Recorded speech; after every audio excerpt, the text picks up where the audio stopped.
Arrazoi ugari daude isilgordean geratu diren sekretuek hala jarraitu dezaten.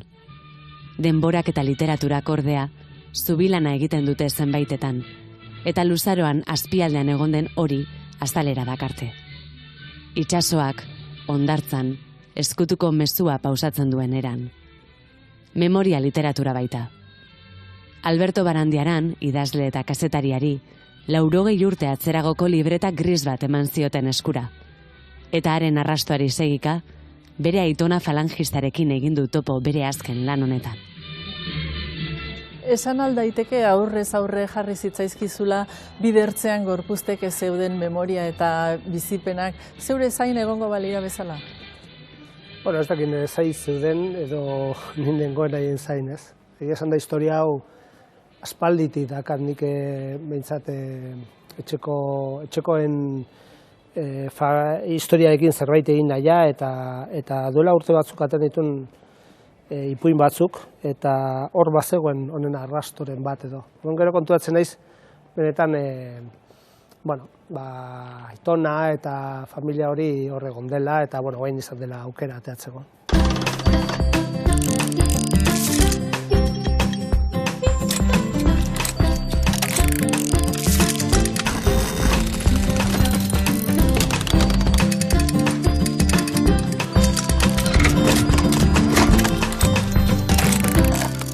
Liburu honetako historia kontatzeko genero ezberdinak erabili daitezke, baina zeure erabakia edo autua izan da kazetaritzaren bidetik egitea.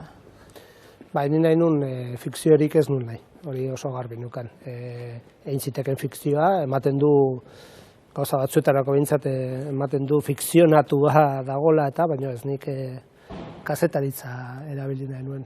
Hori da, ni hortatik abiatu nintzen, hori ere banaiz, eta hori da une honetan erosoen sentitzen naizen, eta nik uste gaiak eskatzen zuen. Eskatzen zuen datuak eta errealitatea eskatzen zuen. Zeintzuk dira genero batean edo bestean idaztearen arriskuak? Kazetaritza behar dituzu datuak. Behar duzu eskura eduki, ezin dira erabili ez zurrumurruak, ez sugerentziak, ez behar dituzu datuak, eta datuetan oinarritua historia eraiki eta ondo kontatu, ezta. Fikzioan askoz libreagoa zara, abiatu zaitezke nahi dutuzun datuetatik, moldatu itzazkezu datuak, inkluso gezurra esan dezakezu fikzioan. Kazetaritzan ez, kazetaritzan ezin duzu fikzioa esan, da zaberzu egila eta datua behar dituzu hori da, alde handiena hori da. Edukiaren estruktura hasieratik duzu argi eta finkatuta edo eginaren eginez moldatzen duzu? Nik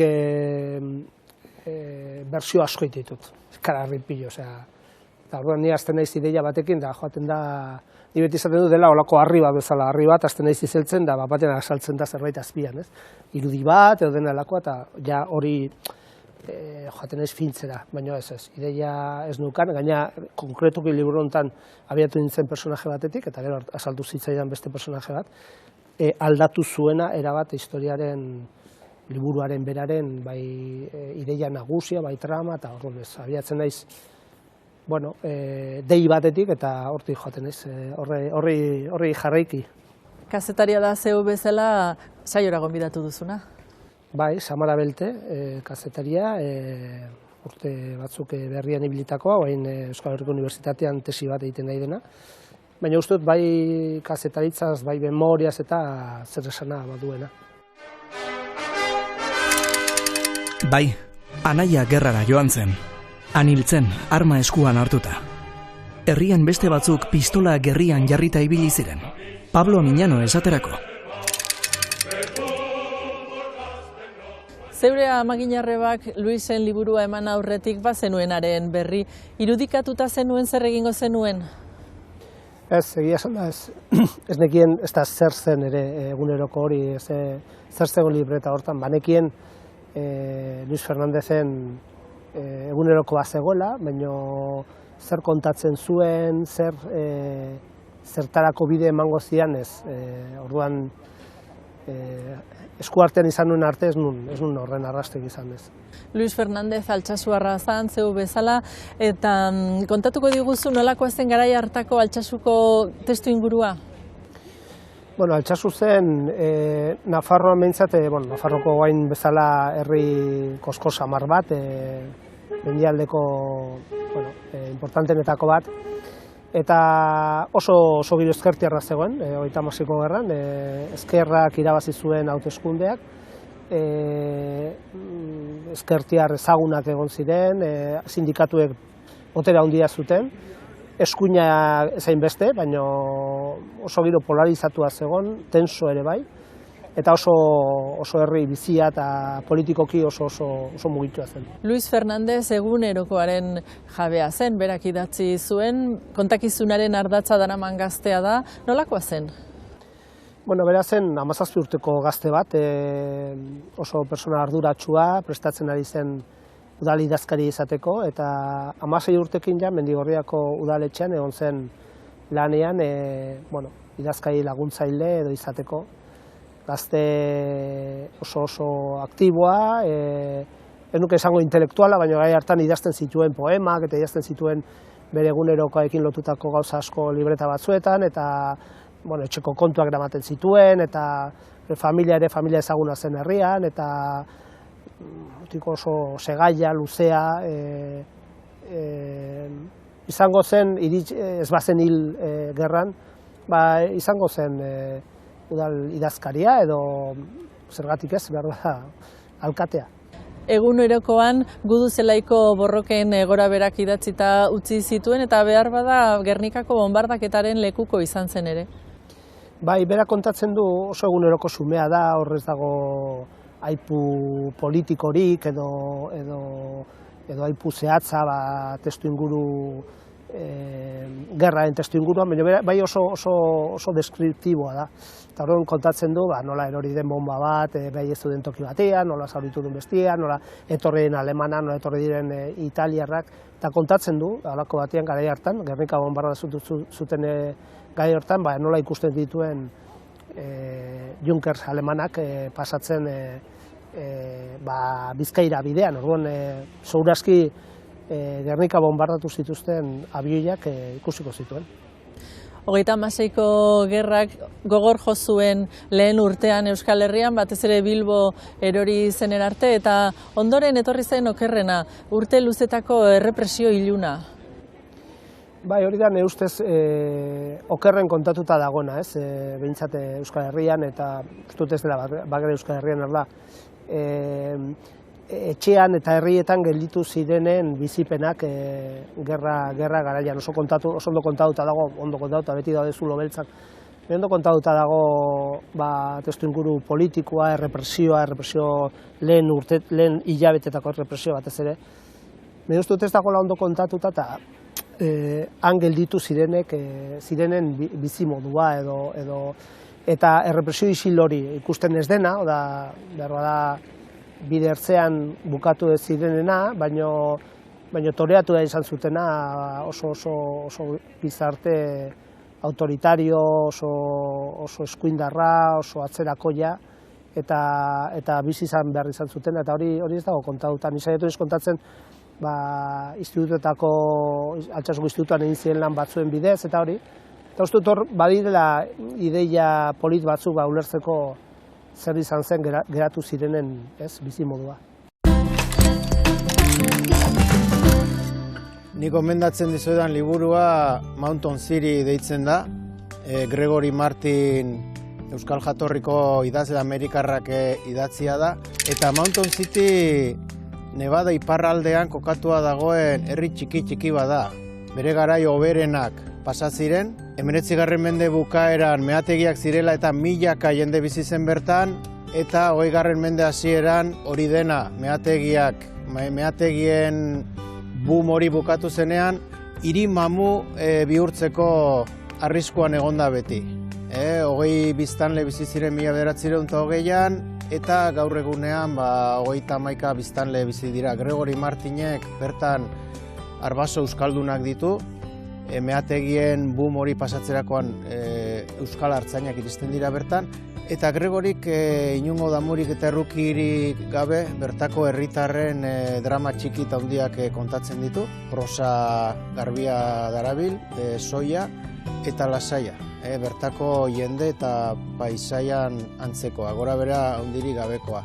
Oso liburu interesgarria, ni Gregory Martin, Robert Lachalt eta Frank Bergonen jareko jartzen ditut, idazle arbaso euskaldunak izan dituzten idazle amerikarrak eta euskal gaiak landu dituztenak. Oso liburu gomendagarria. Jende asko eta gazte asko derrigortuta joan behar izan zuen gerrara, eta hoietako bat aipatzen duzu liburuan Sebastian Salaberria, Oiartzuar bertsolari eta idazlea izan zen, eta Sautrelako saio batean 2000. Urtean berak kontatu zuen bere hitzez eta eman zuen bere lekukotasuna. Entzungo dugu. Jurre hartu bideak gendula, jurre herria hartu bideak gendula eta junginen. Eta nean adiak aizien nahi tiroka, jorren. Geo, Bilbo gero izanean, prisionero bintzituen, eta kanpo konzentrazio batea, mantzituen Zaragoza. Baina ben kastigua, ben zea bukatu zuanean, etxeatu zian, eta gero enteatu zian, ni Iruñan neola, hospitalian. Autistia da, Eta sartu zian, gelan, eta hola jarri zian da, paeta baino zurio, eta zeitek, hemeniok, zein ditek, bitiro antzkiatek, oin bakuzetik bana, eta eskerra moztu intziatek. Noi zuen hoi, hau maiatzen oitelabian. Eta neharrai, heldu, neharrai. Io nian jotako tiruak, neonetiako niskin. Bai, bueno, Luis Fernandezen egunerokoa bukatzen da egun baten, bera hil baino 2 hilabete lehenago, eta azken 2 hilabete horiek, berak ezagutu zuen gerrako gogorrenak, idatzi gabe utzi zituen. Eta zergatik, behar bada ezin zulako, behar bada zentsura militarra zegoelako, edo ez zulako denboraik izan. Eta orduan pixkat osatzeko 2 hilabete horiek, beha hil arteko 2 hilabete horiek, nik probestu dituen, bai Jose Artetxek, El abrazo de los muertos liburuan aipatzen dituen hainbat gauza, hainbat pasaizo, eta baita Sebastian Salaberriak neronetirako nizkin liburuan aipatzen dituna zergatik, eta biek aipatzen dutelako justo garai hori eta justo toki hori. Orduan, nik uste dut hirurak, Luis Fernandez, Jose Artetxe eta Sebastian Salaberria, batera egon ziren Lemoaitz inguruan, hirurek kontatzen dituztelako gauza berdinak eta garai berian. Jose Artetxe zauritu zuten lehenago eta ezin izan zuen egon justo egun hortan, baina Sebastian Salaberria bai. Eta dokumentazio horretan guztian, halako batean topo egin zenuen Pablo Amillanorekin, zeure aitonarekin amaren aldetik. Bai, hasieran aipu solteak izan ziren, batekin hizketan hasi eta bere izena atera, gero beste paper batzuen artean orduko lekuko batzuek aipatzen zuten, anaia edo aitaren fusilatze aurreko espetxaldian edo atxiloketaldian aitona eta saldu zelain artean, da bizkak jendea seinalatzera, orduan, hasieran aipu solteak ziren, baina danak batuta, esan nahi zuten aitonak guk denok uste genuen, baina parte hartze eta esku hartze zuzenago izan zuela errepresioan, edo bintzat altxasor batzuen epaiketetan edo denarakoetan, ezta? Eta horrek aldarazi zuen baita liburuaren bukaera bera, edo liburua neurri batean borobildu zuten, ezta? Deskubritu nolako benetan aitonak guk espero gabeko edo ni behintzat uste ez nuen parte hartze izan zula. Behin egia osoa jakin zenuenean eta plazara atera behar zenuela erabaki zenuenean, hor mugarririk egon alzen? Bueno, zalantza batzuk izan ditun. Ez hainbeste liburuak kaleratu edo ez, baizik eta liburuak kaleratzeak ekartzitzaken ondorio buruz. Ondorio personalak eta humanoak, nire ingurukoak. Nik ez nuka zalantza liburua hola idatzi behar nula, baina zalantza dituen benetan liburua argitaratu behar nuen. Zalantza txikiak genik, kazetari bezala ez nukan zalantzai, baina Alberto bezala, bai, banitun zalantza, ze banekien honek kalte eta mine ingo zuela nik maite duan jende bati. Eta orduan, bueno, hor egon zen olako xok egoera bat, ni deskubritzen duenean aitonaren iragana. Eta gero kaleatu edo ez baino ondori buruz olako ardura berezi bat eta irauten duna, liburuak baditu ondorio batzuk izan ditu eta izango ditu zurazki. Eta bueno, hori kudeatzea, hori tokatzen zaitu hain da gauza, gauza extraliterarioa edo liburutik aparte eta aruntzago di joan da gauza personalagoa, baina bueno, hori tokatzen nahi zaite eta tokatzen zaite kudeatzea. William Faulknerren The Wild Palms palmondo basak. Egoera oso konplexua da, alderdi askotarikoa, baina alderdi bat aipatuko dut eta da egia osteari lotzen zaiona. Eta hor, Ian McIntyren liburua aukeratuko nuke, egia ostea izenburu duena. Bueno, ez naiz oso mitomanoa eta txikitan eta gaztetan, Miguel Strogoff izan nahiko nuke, Julio Vernerena, Makilak Izkiren jabea ere izan nahiko nuke, Errekamari ere izan nahiko nuke, Tom Sawyer eta Huckleberry Finn, Jim Hawkins eta Long John Silver, egon gintezkeola 2 ordu, eta uste saioa amaituko dela. Eta, esan dut ez naizela orain oso mitomanoa, baina liburu bat hartu eta protagonistaren bizitza jokatzen dut, irakurtzen dudan aldiro, bai protagonistarena edo baita bigarren pertsonaiarena edo denena batera. Eta hola ibiltzen naiz liburu berria hartuta, larrua zala berritzen, jazten eta erazten, eta ez da gutxi erreinkarnazioan eta bigarren bizitzan edo hurrengo bizitzan sinisten ez dunarentzat. Errekatik neska polit bat atera zen, eta Martinen atzean jarri zen adarra jotzeko asmoz.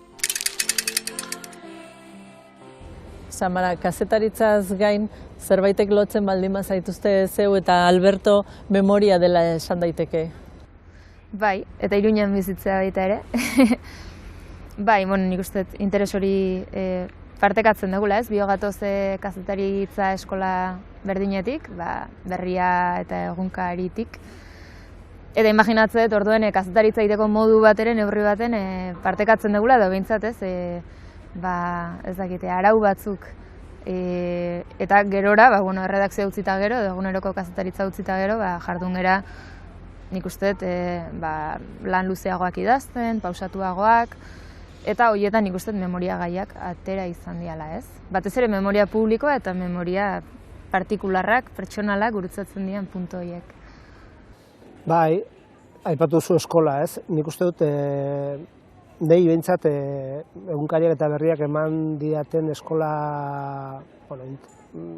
garrantzitsuena ez dakit, baina lan luzeekiko, aipatzen ditugun lan luze, arnaz luzeko lan horiek egiteko aukera izatea. Eta uste dut hori oso baloratzekoa dela. Ez dakit toki guztietan egon den edo jendeak dakan hortarako aukera, nik berrian bai, eta egunkarien bai sentitu dut, proposatu zerbait edo pixkate reportaje sorta bat, eta beti aukera izatea, ez da. Eta orduan, hortik edo horri gehitzen bai oso, historiaekiko alako interes minimo bat, edo nik uste dut hortik, hor badago humus bat gauzak egiteko, pixkate beste modu batez, ez da. Baina baita ere, urrezko arauetako bat beti izaten zen, kazetariak ez du izan behar albiste, ez? Eta norbera aldan gehiena iskutatu, eta, zuk kasu hontan, kartak mahai gaina jarri dituzu, eta baina ez, bigarren abizenarekin sinatuta ere, zateko hau ni naiz. Bai, hori niri askotan gertatu zaitegia esan den lanekin. Implikatzea eta lokatzetan sartzea, ezta? Pixkat burua ez naiz gai izaten oso distantzia handitik kontatzeko gauzak, eta badakit hori problematikoa dela, eta muga oso garbi eduki behar zu, eta batzutan muga ez duzu garbi, edo muga ez dago oso garbi, eta zu pasatzen za bestaldea, ezta? Zer egin kasu horietan, hori da ni beti izan dudan zalantza. Nia ez da egon behar, baina zu sartzen baldin bazara eta zorrun bihurtan zer egin, ezta?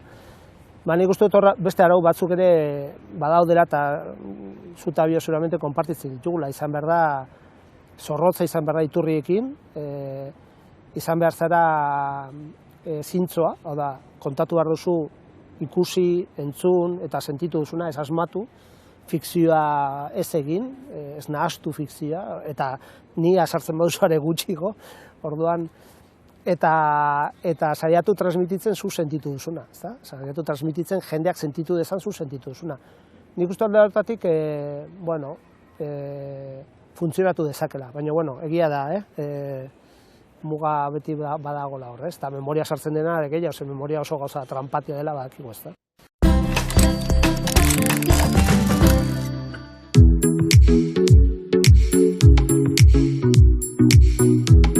Kijotea. Egia da, hasieran, astuna egitzai dela irakurtzea, gaztelera zaharrean dagoelako, orain bertsio bat kaleratu dute gaztelera berrian, beraz, errazagoa irakurtzeko, baina egia esan, naiz eta hasieran astuna izan, historian sartzen nijoan bitartean benetan harrapatu ninduen, beraz, Kijotea. Moda biografiak edo modari buruzko biografiak asko maite ditut. Liburu bat baino bi aipatzea gustatuko litzaidake. Bata Javier González Duranak idatzi duena, Balentziagari buruzkoa, Balentziaga eta Espainiako gerrari buruzko garaikoa. Eta bigarrena, Jacques de Bacherri buruzko biografia. Jacques de Bacher dandi bat zen, eta dandi honek bizirik iraungo bat zuen, aurten 70 urte beteko zituen, tamalez iesaren erruz hil zen, eta liburu hori ere gomendatuko nuke. Liburu hunkigarri bat, Dominique Leroyren L'Art de la Simplicité.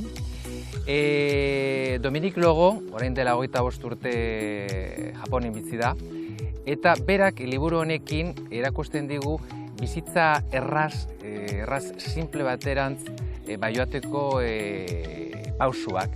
Benetan liburu hunkigarria da, eta batez ere bizitza erraz bat eukitzeko posibilitatea ematen digu liburu honek. Benetan hunkigarria eta oso positiboa.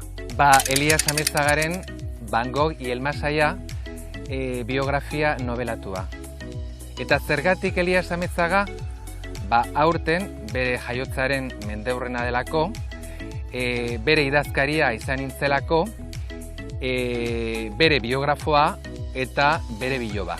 Errealitatetik ihes egiteko, esperientzia desberdinak bizitzeko, terapia gisa, eta gainera Victor Hugok esaten zuen bezala, irakurtzea bidaiatzea da, bidaiatzea irakurtzea da. Alberto, nola irakurri behar da liburu hau? Distantziatik, gertutik? Nik uste dut, gertutasun bat lortzen balin baduzu dana, literatura osoa, kazetaritza askoz ere eraginkorragoa da, eta askoz ere hobea da, lortzen balin baduzu jende implikatzea eta sentitzea zu kontatzen ari zarena, eta ez naiz ari sentimenduaz eta hori, ari naiz hurbiltasuna. Lortzen balin baduzu erakartzea, irakurlea, zu kontatu nahi duzun hortara, lortzen balin baduzu, naiz eta 1000 kilometroa egon, zu egon zaren toki hortan ikusi duzuna hurbildu behira, hau da gertatu dena, askoz ere efikazagoa da eta hobea da, ezta. Horren gertutasunetik, baina gertutasun hori ez da izan, lehen esan duen bezala, gauza, nik ez nuke inolaren nahi, unkiduratik edo emozionaltasun pixkat lakrimogeno batetik irakurtzea ez da gutxiagorik ere, nahi nuke jendeak ulertzea, hor kontatzen den historia bat. Hori ere askotan gertatu zait, egon naizenean, igual Argentinako desagertu buruz, edo Auschwitzeko kontu buruz. Nik uste dut, persona baten bizitza kontatzen duzunean, persona baten esperientziaren gainean lupa jartzen duzunean, da hurbiltzen zarenean asko, aiza kontatzen milaka eta milioika personen historia, ez duzu kontaduria handia egin behar, ez duzu milaka lekukotasun eman behar. Lekukotasun bat ondo ematen bali maduzu, aizara dena gauza asko esplikatzen. Eta alertain uste liburu ontatik ere hola idatzi behar da, persona bat, Pablo Millano eta Luis Fernandez, bi persona, baina izan daiteke edozein abizen jarrita, edozein herri jarrita, ulertu behar den zegat, hola nahi nuke irakurtzea. Bai, nik ere usteet, liburuaren ekarpen handienetako bat, hain zuzen ere hori dela, ez? Laguntzen dula, ulertzen, garai oso konkretu eta toki oso konkretu bateko, bai sistema sozial oso bat, ez? Eta nik usteet, kazetaritzaren helburuak izan beharko lukela ere hori ulertzen laguntzea, ez? Askotan egiten ditugunean atzera begirako irakurketak, ez? Egiten ditugu irakurketa oso edo heroizanteak edo oso demonizanteak, ez? Eta, frankistak dena gaiztoak eta denak oso faxistak eta, ez, konbentzimenduagatik joan ziren kalte egitera. Eta gero, bez, topo egiten duzu horrelako historioekin esaten duzu, 17 urteko mutileak aristatu zirenak falangean, auskalo, ze motivaziorekin, ez? Printzipio politiko handirik izango zuten, pentsatzekoa da gehienak ez, bestelako arrazoiak momentu hortan sartu zenak tartean, eta ez da zuritzeagatik, baina horrek laguntzen diogu ulertzen gertatutakoaren zati handi bat, ez? Eta nik uste hor dagoela honen balia handienetako bat. Interesgarri izatea bintzat, zerbait ere hola pilatu nahi azken momentu arte edo hola zerbait? Nik urte gutiago, liburua berdin da. Gertatzen dena da, ez nahi zentratzen, eta da harinaren arabera. Oi. Ja, 70 urte hurbil dauzket, eta ez dut batreko goi irakurtzeko. Ondo sartu aiela, ez da hila oso tekniko zan, gauza komplikau izan, bai. Normalian atzeko partea irakurtzen dut, eta gustatzen baldin bazait, baia hartzen dut. Historio eder bat, kontaera erakargarri bat. Normalean norbaitek gomendatua izatea. Lagunen batek gomendatua, edo argitaletxeek iten duten, edo hitzaldi batean aitu izana, edo olako loturen bat izatea. Ez, jarrateko ez, nezipu izan eta. Betikoa, El Principito. 3 urteko kokor bat dauket, eta harin marrazkek erakusten dizkio, tipuina. Por konpon. Historia polita da, ez da omen zat bakarrik. Badu fondo potentea. Principitoa bai txikitan asko erakusten nuen, eta Tarzan. Ipuin baino liburu bat, pausoan noiz luzatu, edo suzelaiak. Oraintxe, ganden urtean Euskadi saria izan zena poemak eta polasak. Bere garaian irakurri nitulaik, gozagarriak gertatu ziztaizkidan, historiangatik, baino kontaerangatik ere bai, eta estilo ariketaldetik. Gauetan edo bakarrik nagoenean, edo opor bat bakarrik egiten duanean, iruzpa lau liburu eramaten ditut. Atzaldean, benetako tranquilo nago, eta atzalde erdian edola, bai. Nik egia bateko bazkaldu ondori, gero txista horretikan. Normalean udan irakurtzen dut gehiago, lankarra gutxiago izaten dutelako, baina bertzenaz goizetan gustatzen zait irakurtzea, alba dut. Eguneko dozein tenoretan edo urtean barna, urte sasoietan barna edo zeintan ere bai. Oporra. Baina ni beti oporretan nago. Zut irakurtzen? Prosa. Poesia gutxi. Ni prosa nahiago. Prosa. Ni poesia ez dute usul lertzen. Prosa gehiago. Bai. Poesia. Prosa, beti. Bertze irakurtzeko modu bada, biak erranen nuke. Igual gehiago pentsatu behar dut edo ulertu behar dut, eta hori ja da batzuta magarrik. Bersoak, hoi bai telebista, Ero, hoi bai, entzun bai, bota ez. Tamara, zeuk idatzi zenuen nik sinisten dizut, eta Albertoren liburu honetan ere esan daiteke tabuak puskatzen ari zaretela, ez da? Tabu bat, behar bada, tabu bat kasu honetan da gure iragan hurbilarekiko, gustatzen zaigunean gure memoria hurbila izkutatu egiten dugu, ezta? Aldiz, memoria hurbila hori ona denean, gure iritziekin badatorrenean da zaigu inporta, eta orduan ni konturatzen, liburu honekin ari gertuko jendeari gertatu zaio, irakurtzen ari da, liburu batzuk ikaragarri gogorrak, 36ko gerrari buruz eta memoria hurbila, liburu honekin ezin dute, ikutzen dielako zuzenean, orduan, hor tabu badago. Tabu badago, bai, goazen kontatzea, baina nire kontatu. Hain zuzen isiltasunaren tabua, ez da? Claro. Eta autokuestionamentuaren tabua, segurenik, ez? Nik uste, gure iragana edo gure jarduteko modua, ez? Beste violentziaren kasuan edo. Hori kuestionatzera behartzen gaituzten lanek, bai ematen dutela horrelako bildur bat, eta egia da, askotan joera daukagula gure familiaren iragana ere gure iragantzat jotzeko, ez? Eta are gehiago, esango nuke, gerran egon zirenen, eta igual urrengo belaunaldien arteko harreman horri buruzari baldin bagera, ez? Nahasten da, kasu honetan ere, ez? Nolabait, aitona maitagarriaren figura, eta publikoki falangista zena, ez? Orduan, askotan bi figura horiek bateratu behar ditugunean, sortzen zaigu kudeatu beharreko arazo bat. Zuk hori ere inguruan sumatu duzu? Bai, sumatu dut, hain zuzen ere, esaten da hori. Ispilu horrean jartzen gaenean, gure burua ez dela beti ederra, ez da? Eta hori onartzeak eskatzen du prozesu bat.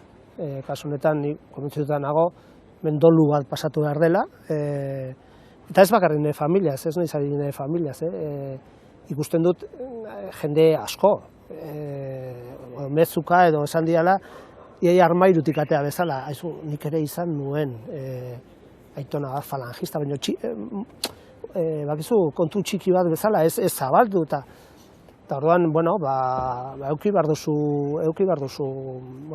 distantzia bat, eta dolu bat pasatu behar duzu, eta hori ez da erraza, eta mundu guztia ez dago preso hortarako, mundu guztia ez du bide hori nahi, eta igual, ni iritsi naiz ona, eta beste batzuk iritsiko dira, alde berean, nik uste dut oso prozesu interesgarria direla, mugitzen zaituzte eta hori, baina epe ertainean edo ni seguro nago onerako direla.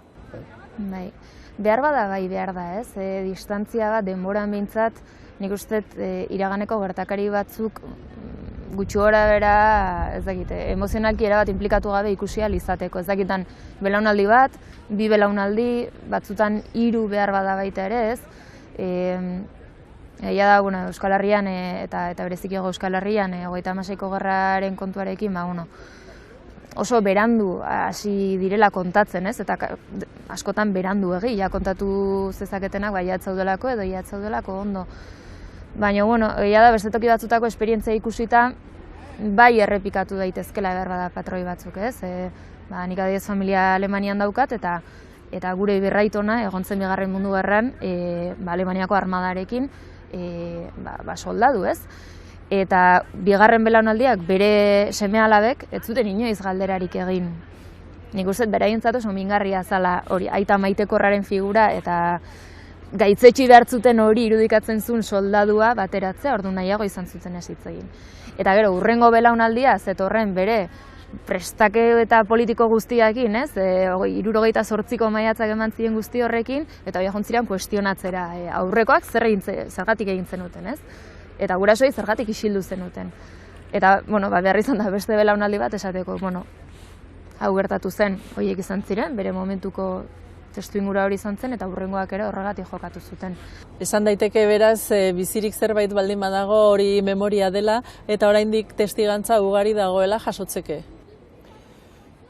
Zalantzaik gabe, denok daukagu memoria.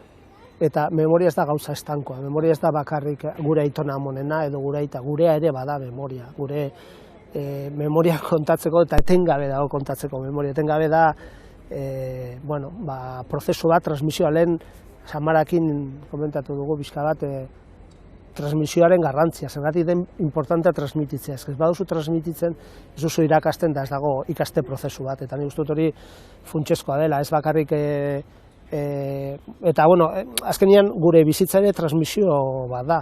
Gu jaso dugu zerbait beti jasotzen dugu, modu bateko edo bestekoa jasotzen dugu zerbait eta guk eman egiten dugu, saiatzen gara hori, orduan, kasu honetan memoria importantea da, batez transmisioa egitea, ez etetea hori, ez da, nik uste hortik gatozela eta horra goazela hori ezinbestekoa da.